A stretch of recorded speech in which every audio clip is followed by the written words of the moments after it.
Forbes പുറത്തിറക്കിയ Indian സമ്പന്ന പട്ടികയിൽ വ്യക്തിഗത സമ്പന്നരിൽ മുകേഷ് അംബാനിയാണ് ഒന്നാമതെത്തിയിരിക്കുന്നത്. അതേസമയം വ്യക്തിഗത മലയാളി സമ്പന്നരിൽ 5.85 ബില്യൺ ആസ്തിയോടെ Lulu group chairman MA Yusuff Ali ഒന്നാമതെത്തുകയും ചെയ്തു. ഇന്ത്യയിലെ സമ്പന്നരുടെ പട്ടികയിൽ 49-ാം സ്ഥാനത്താണ് അദ്ദേഹം.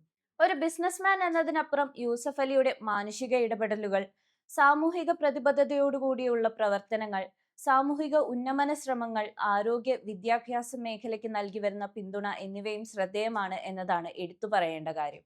2025-ലെ ഏറ്റവും സമ്പന്നരായ 100 ഇന്ത്യക്കാരുടെ ഔദ്യോഗിക പട്ടികയാണ് ഫോബ്സ് പുറത്തിറക്കിയത്. വ്യക്തിഗത സമ്പന്നരിൽ ഒന്നാമനായ റിലയൻസ് ഇൻഡസ്ട്രീസ് ചെയർമാൻ മുകേഷ് അംബാനിയുടെ ആസ്തി $105 ബില്യൺ ആണ്. ഗൗതം അദാനിയാണ് രണ്ടാമത്. 92 ബില്യൺ ആണ് അദ്ദേഹത്തിന്റെ ആസ്തി. Savitri Jindal and family, Sunil Mittal and family, Shiv Nadar, Radhakrishnan Damani and family, Dilip Shanghvi and family, Bajaj family, Cyrus Poonawalla, Kumar Birla എന്നിവരാണ് ആദ്യ 10 സ്ഥാനങ്ങളിൽ. $5.3 ബില്യൺ ആസ്തിയോടെ ജോയ് ആലുക്കാസ് ആണ് മലയാളികളിൽ രണ്ടാം സ്ഥാനത്തുള്ളത്. ഇന്ത്യയിലെ സമ്പന്നരുടെ പട്ടികയിൽ 54-ാം സ്ഥാനത്താണ് ജോയ് ആലുക്കാസ്.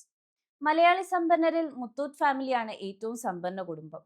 മുത്തൂറ്റ് സഹോദരങ്ങളുടെ എല്ലാം ആസ്തി ചേർത്ത് ആകെ $10.4 ബില്യൺ ആസ്തിയാണ് മുത്തൂറ്റ് ഫാമിലിക്കുള്ളത്.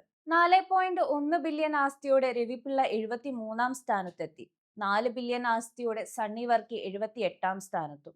3.7 ബില്യൺ ആസ്തിയോടെ ക്രിസ്കോ ബാലകൃഷ്ണൻ 84-ാം സ്ഥാനത്തും, 3.6 ബില്യൺ ആസ്തിയോടെ PNC മേനോൻ 87-ാം സ്ഥാനത്തും, 3.25 ബില്യൺ ആസ്തിയോടെ TS കല്യാണരാമൻ 98-ാം സ്ഥാനത്തേക്കും എത്തി. ഇവരാണ് ആദ്യ 100-ൽ ഇടം പിടിച്ച മറ്റ് മലയാളികൾ.